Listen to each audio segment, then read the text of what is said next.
Welcome to Art Ed Radio, the podcast for art teachers. This show is produced by the Art of Education University, and I'm your host, Tim Bogatz.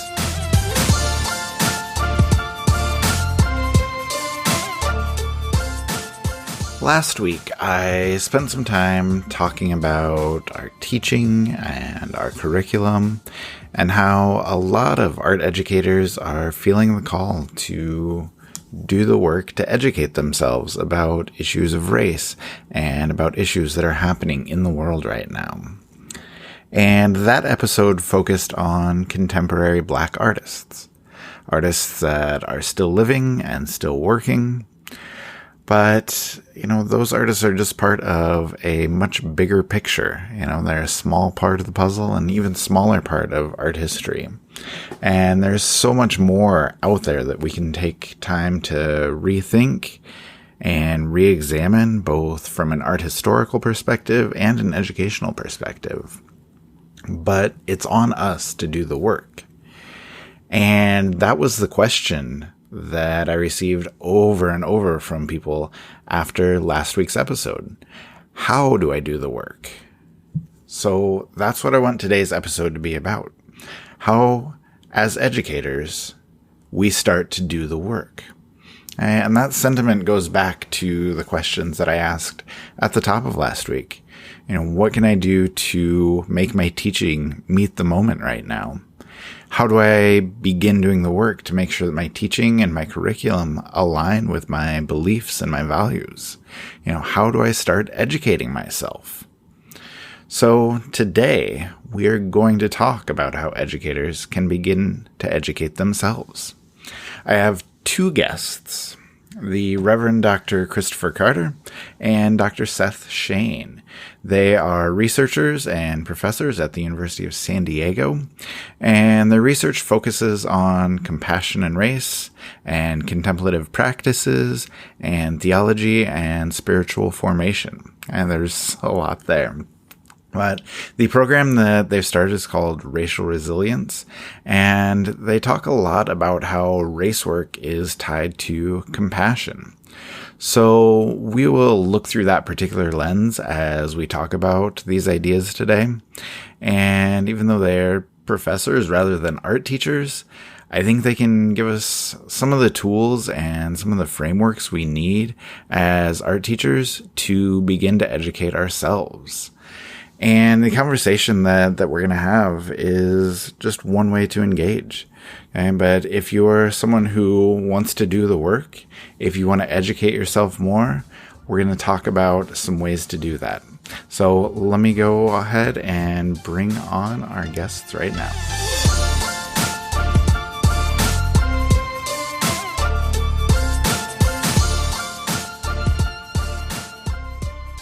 All right, and joining me now is the Reverend Dr. Christopher Carter and Dr. Seth Schoen. How are you guys? Doing pretty good. I think you see that long pause. I think it's representative of the fact we both have 14-month-old children, so we have to think really hard. Exactly. How are we doing? It's more of it's more of an existential question now than it used to be. Exactly. Fair. So I guess to start us off, can you each maybe just share a little bit about yourself? Tell us, where you teach, talk a little bit about the research that you do. Chris, do you want to go first then? Yeah. So I am an assistant professor of theology at the University of San Diego. My specific areas of focus are around theological ethics, environmental ethics. I approach those usually from the perspective of race. So race is definitely one of the orienting factors of what I do.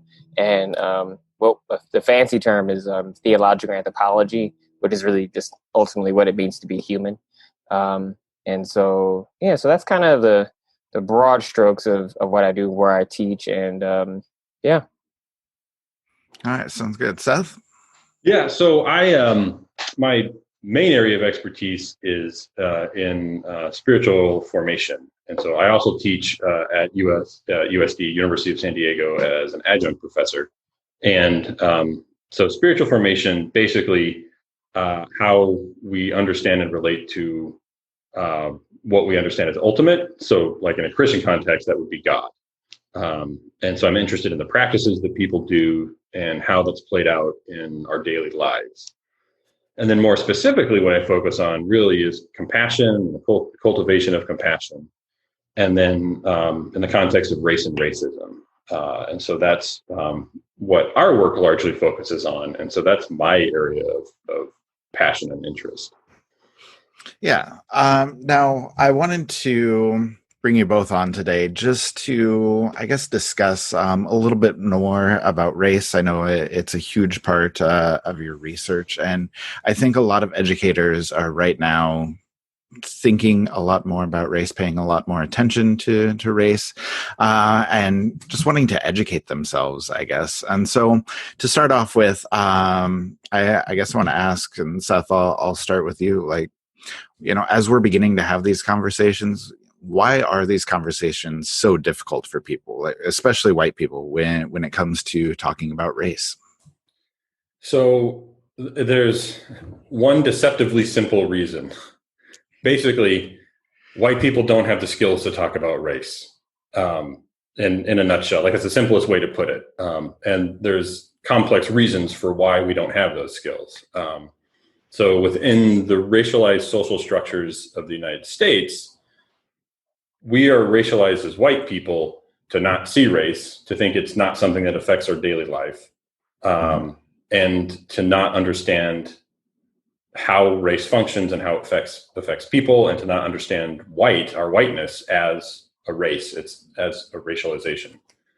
And so that makes it all difficult because we aren't taught the resiliency skills that we need to be able to have these kind of difficult conversations about race and racism. So that's in a nutshell why. Yeah. Chris, do you have anything you want to add to that? Yeah. I would say, I guess a little bit build on Seth and go back to answer your question specifically. Some of it's that white people don't know how to have difficult conversations about race, but I would suggest that it's more just conversations about race in general. It doesn't have to be difficult, but just knowing how to actually talk about it, particularly in the kind of post-civil rights colorblind era, right? When it's understood to be a good thing not to see someone's color, and how that really what that allows you to do is to orient their whole culture, their whole worldview to what it means to be quote unquote American, which is really what it means to be white, and so to that end, one reason it's difficult is just because you don't have to.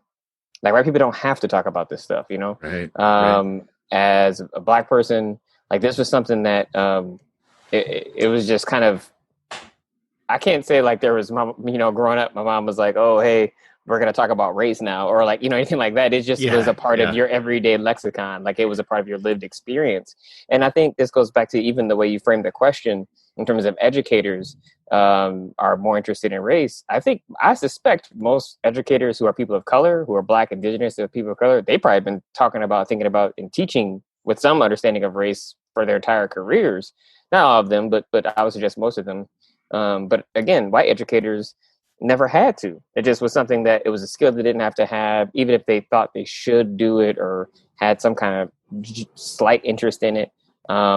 There's a particular kind of fear, and this is the last thing I'll say, of doing the wrong thing or saying the wrong thing. Right. And I think that fear definitely holds up some people, being like, well, I don't want to say the thing that's going to get me in trouble, so I'd rather not say anything, which ultimately is a disservice to both the teacher and the student. Yeah, that's an excellent point. And I guess I want to ask you a little bit more just about that idea of, when we choose to engage, because I think for a lot of teachers, for a lot of people, the events of the past few weeks have motivated them to want to finally engage, to learn more about race, to, deal with the issue in their classrooms, to speak up, to do better, to do the work. And so I guess the question for you, like, how do you recommend people do that? Where should people get started? How do people start doing the work? Go ahead, Chris. Oh, well, I think it's See, he gives me the hard questions. He's like, yeah. It's like, then he comes in and cleans up after me. I guess I have two paths that I want to suggest. Or because I want to be transparent and say there probably are, and in this past several weeks, I've encountered some white people, especially, who actually had a pretty clear and refined understanding of race. And so for those people who already have some understanding of race, I think they can start in a different place than maybe people who really haven't thought about their own racialization. And so what I want to suggest for teachers is, before you do anything in the classroom, bring it in the classroom, you have to start with yourself. It's just kind of inward look at understanding your own racialization, how race works within you, how it shaped your worldview, and then ultimately how that shapes your teaching or your pedagogy, right? Once you're able to kind of do that inner work to see how it orients your worldview, then I think you have the next step is to say, okay, how might I transform or change what I do in the classroom? And I know that's not, what I just suggested isn't sexy. It's not like, oh, go out and buy this book and read this and it'll not happen. Right.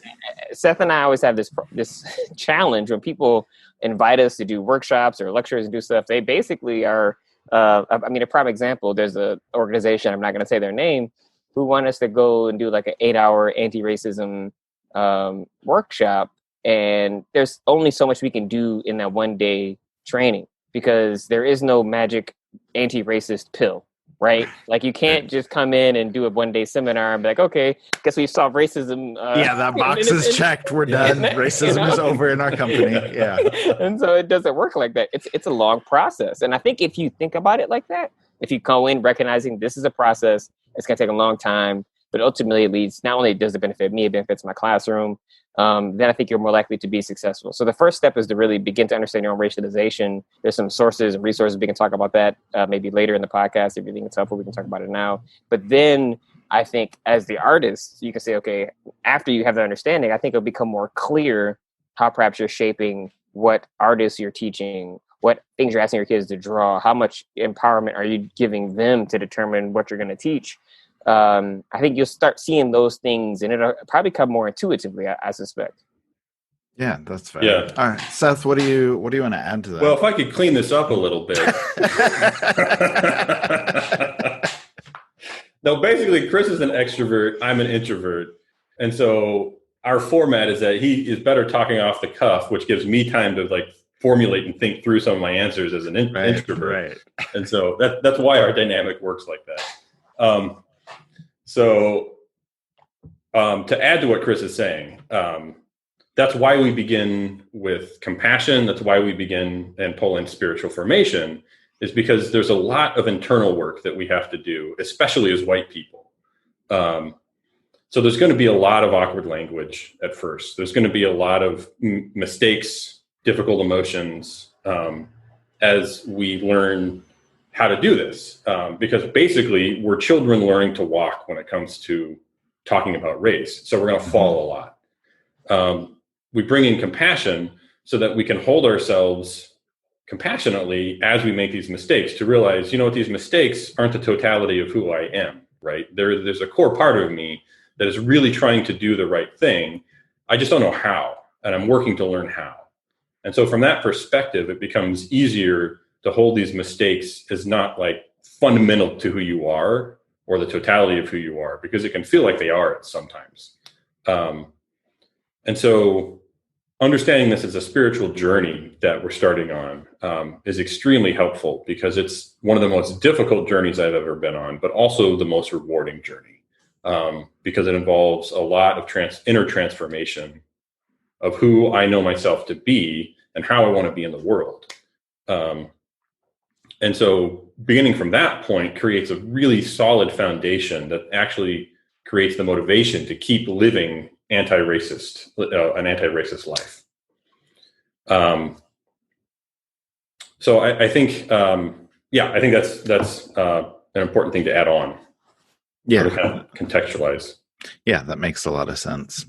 Now, Chris, I wanted to come back to you for this next question. I've seen presentation where you spent some time talking about how kids want to be seen as their authentic self. They want to be who they are. They want to be recognized for that. And, that fits in really well with what we want to do as art teachers. We want to give kids a chance, especially in high school, to figure themselves out, a chance to express themselves. And I think that's something that teachers are going to have an eye on this coming school year. So I guess my question for you is how can conversations about race, how can those discussions in our classroom help us toward that goal of, letting kids be seen as themselves? Yeah, no, and I thought that was a great question. When we were kind of just spitballing what we're going to talk about here. I think it first starts again with when I first thought about this, I reflected on my own experience in education and how many teachers I've had that I felt like didn't see me as a full person, Yeah. right? And so I think that's the first part is actually as the teacher, making sure you actually see all their students as full human beings, as intelligent and compassionate, and as capable of doing anything. And I think that's unfortunately not always the case, right? So I want to start by saying some of this is what energy are you bringing to that space? Are you trying to empower your students and lift them up? Do you believe in them and help them believe in themselves? Because, I've told this story a number of times in my classroom. Is I was just an average high school student. I played basketball, was really good at that, and I thought I was going to do that in college and just get a job at a factory like the rest of my family, or whatever. But I had a high school teacher who, oddly enough, got me really to like Shakespeare. And she really got me into, we read this play, Much Ado About Nothing, which I thought was so funny. Yeah. And I wrote I wrote a really good paper, probably the best paper I ever wrote in high school. And at that time, I think I was like a C student in her class. And after that, she held me to a different standard. She was like, you are really smart. And I believe you can do this and you can be excellent in this field in this way. And I had never thought of myself in that way from a teaching perspective, right? I never heard that from a teacher. And so believing in your students, I think, is really important.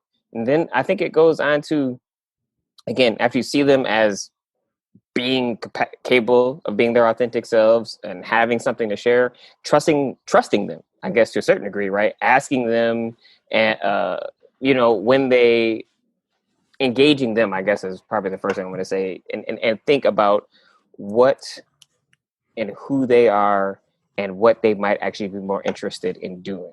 So, for instance, if you're working with kids who are in a particular part of the country, maybe it's a urban community or even, a suburban community or whatever, what are the things that are motivating and interesting to them and to the work that they are, where they are in their own particular moment in their life?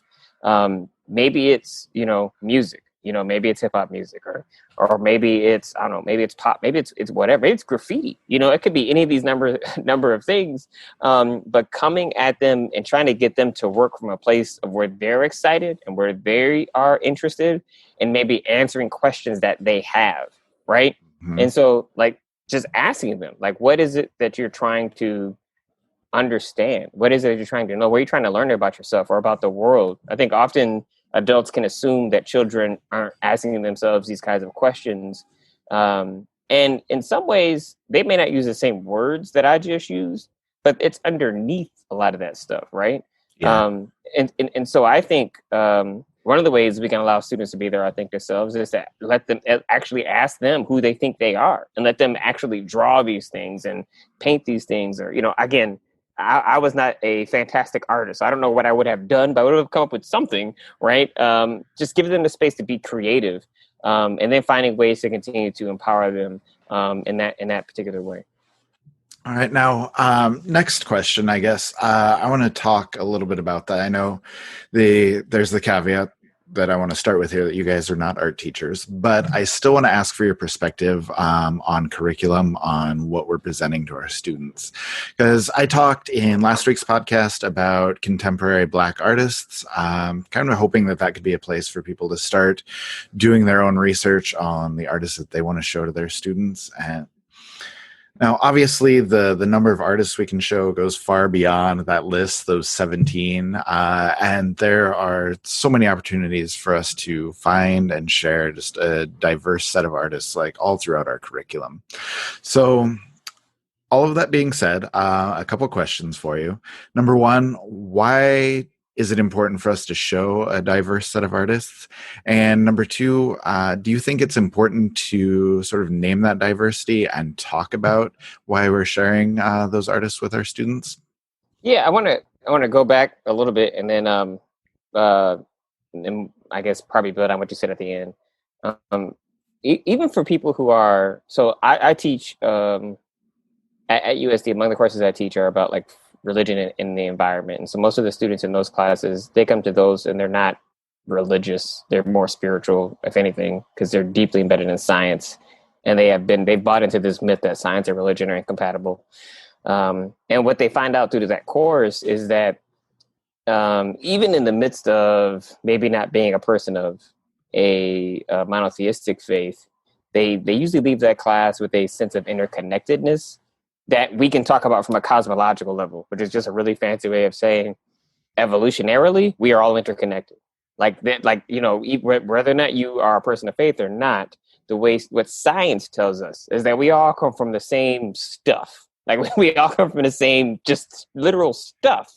And I think once you see that and recognize that and own that, what you can then begin to accept is that other cultures are not like they're not failed attempts at replicating you, right? They're not these failed versions of Western civilization, right? They're their own authentic selves. That's how they are supposed to be. And when you see them that way, you don't see them no longer as a threat. You can see them as a partner, as some people to learn from, and maybe some people that we can learn a little bit more about ourselves in conversation and relationship with them. And for me, I think that has to be a change within the art world, but within the world in general, right? I mean, one of the frustrations that I have when I go to museums is the lack of diverse artists. And there's lots of reasons why that happens. And then the ways in which, because of that, the ways that people of color are even depicted, right, in art is another thing that always just jumps out to me. And so I think, to Seth's point about epistemology and what we know to be true, right? Our sources of knowledge. I think that's why it's really important to show like a diverse set of artists or to show cultures, because it goes on to show like this is another expression of what it means to be human, what it means to be what it means to be someone in this other space. And where's the beauty in this, right? Where is what can we see about ourselves, or what can we just learn about them, right? That has nothing to do with us. How can we divorce ourselves from centering what it means ourselves in their art and just actually see them for who they are? And it begins to challenge like these notions that we have about beauty and about just what we think classical, quote unquote, classical art is, right? Because we're able to see that it's evolved and shaped and changed and grown over time.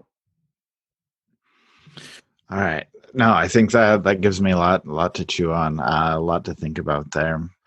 Now, if I can just circle back around, I guess, to what we're doing with our classroom, but also what we want to do with our colleagues. For teachers who want to have conversations about race with their colleagues, talking to other teachers about these issues, how to deal with issues of race at their school, in their classrooms. How do those teachers get started? Like, what do those conversations look like? And, what should we prepare ourselves for if we want to engage, if we choose to engage there?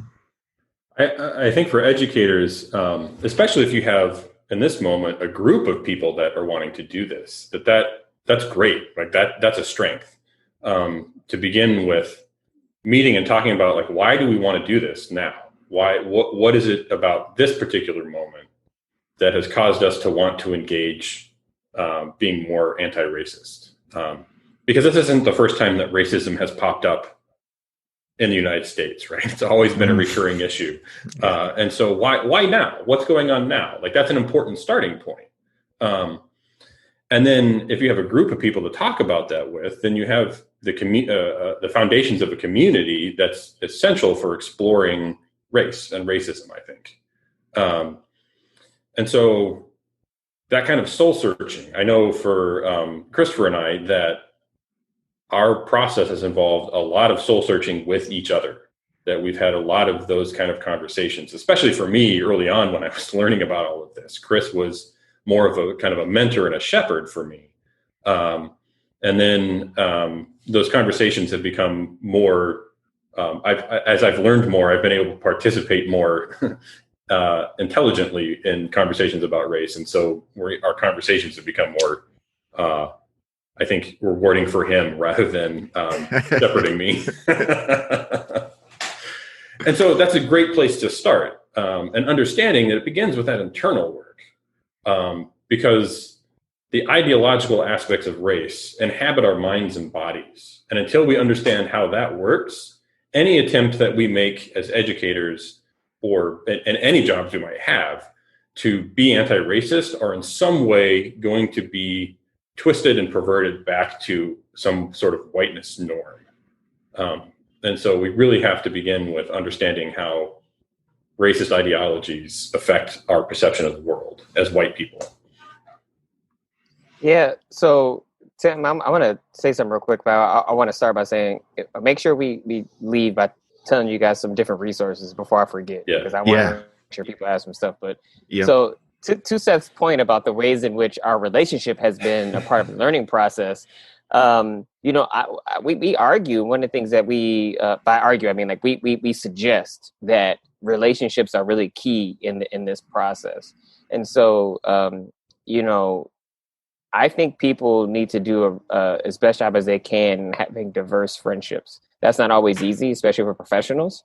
Mm-hmm. And that takes time. And it takes time, like, right? I mean, just legitimate, like, investing. And I know none of us, when we get to this part of our lives, a lot of us don't have time to have more friends than we already have. We don't want to make new friends. Yeah. But this is something that's actually really important. Like, it is important for you to have friends, because what happens in this space, and one of the things that Seth did for me, even though Seth would come and ask me questions that were sometimes funny because they were so uninformed, right? In hindsight, they were funny. What he also did was he would, after I was explaining something, so talking to him, he would listen to me and he would believe me. And that's a really important starting point, right? To actually, because often what happens is a person of color tells you about their experience, and then the white person says, "Oh, well, that's never happened to me." And I don't know if it's happened to any other person. So I don't really know if it's true. Maybe it just happened to you. It doesn't happen to all black people, right? You center the experience in themselves, right? They center things in themselves. And what Seth did was believe what I was saying, right? Like he believed what I was saying. I was like, this is what has happened to me. And for me, that made me more comfortable sharing some of the experiences that I otherwise wouldn't share. With the white person, because I would just suspect they're going to want to debate me on the merits of my truth, right? Rather than actually saying, like, no, this is actually what happens. One of the best examples is when Seth and I, when I moved to San Diego to take this job, we were looking at houses, and we're going to different apartments, and I'm telling, we find this one in San Diego rental market super competitive, right? Like really competitive. People are renting up stuff like, within days. And so we go into this apartment, and Seth's with me, and I'm introducing myself to the person, like the realtor. Now I'm like, oh yeah, I'm Reverend Dr. Christopher Carter. I teach at University of San Diego, and I'm, talking about the stuff that I do, who I am, and essentially like really letting them know that I'm a professional and someone that can be trusted. And so when we leave the apartment, Seth is like, man, you were bragging up a storm in there. Why are you telling that lady all the stuff that you're doing? And I was telling him, I was like, man, I have to prove to white people that they can trust me, because they come in, they see me, and they think there's this black dude with dreads. I don't know if he's going to be here selling drugs. Like that's how, because that's how their brain is wired. So I have to say, no, I am a professional. I have a professional job. I make a good salary. And all those other kind of things. And it was a learning moment for both of us, for just how the ways in which that this is about performance. And those are the things, those are the kernels of truth that you can experience with a friend that can help you become more anti-racist, because then it opens up a broader conversation about housing discrimination and redlining, right? And all the other stuff that affected generational wealth with Black people. Like it's all connected. And so I think that's a beautiful way of doing it in relationship. As Seth said, if you have a community of people who want to have these conversations, it's so much better than just doing it on your own. Yeah, that's a very, very good point. And then, Chris, just to close up shop, like you talked about, given resources for people, given takeaways for people, what are some things you recommend for people who are ready to engage and ready to get started? One thing that Seth and I found really helpful when we teach our courses is this book by Joe Fegan called The White Racial Frame. I found it very helpful for especially white students, but for people of all races, to understand how whiteness and operates in the world, how it shapes how we understand ourselves and how we view the world. I think that's probably it's a good introductory level text, and can help people begin to kind of uncover and unlearn, right, some ways of being in the world. Seth, is there anything you want to add to that? I think that's the great beginning resource, because it is an academic text, but it's still approachable. It's not deeply theoretical, but there is deep theory in it. And then since Practicing Compassion by Frank Rogers is the other really key text that we use. And so it doesn't focus on issues of race and racism, but it focuses on the process of cultivating compassion.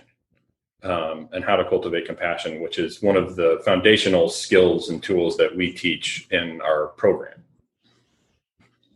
No, I think those are some great recommendations, and I think those are hopefully will give people some tools to kind of get started. But we'll go ahead and wrap it up there. Thank you both so much for your time and your expertise. I really appreciate you kind of sharing a lot of these ideas with our audience. So thank you both. Thank you. Yeah, thanks for having us. I hope that our conversation today gives you a lot to think about, a lot to reflect on, and perhaps some ideas for action moving forward, whether that be in your classroom, with your colleagues, or even just in your own life. And we'll go ahead and link to those books that Chris and Seth just mentioned in our show notes if you're interested in taking a look at those. Now, I want to talk about just a couple of things. I don't have a lot of time here at the end because we talked for so long, but just some things that I'm going to continue to think about. First, Seth talked about how if you are white, you don't have to engage with these issues. You have the ability to opt out. But if you choose to, or when you choose to engage with those issues, that is a good thing. And when you do, you need to give yourself compassion and give yourself grace. You're going to make mistakes, but you need to make sure that you remind yourself that those mistakes are not the end. They are not the totality of who you are. They are just part of the journey, part of your formation, part of your understanding on race that you're trying to develop. And number two, Chris spent some time talking about how we engage with students on issues of race and issues of identity. And I think for teachers, it's about exactly that engagement. We need to engage with our students. We need to trust them. We need to listen to what they have to say. Let them ask questions, let them explore, and let their art do the same. And we have an amazing opportunity in our art rooms, a unique way for kids to explore, to engage, to question, and ultimately to learn through their art. And the more we educate ourselves, the better we can guide our students to do exactly that.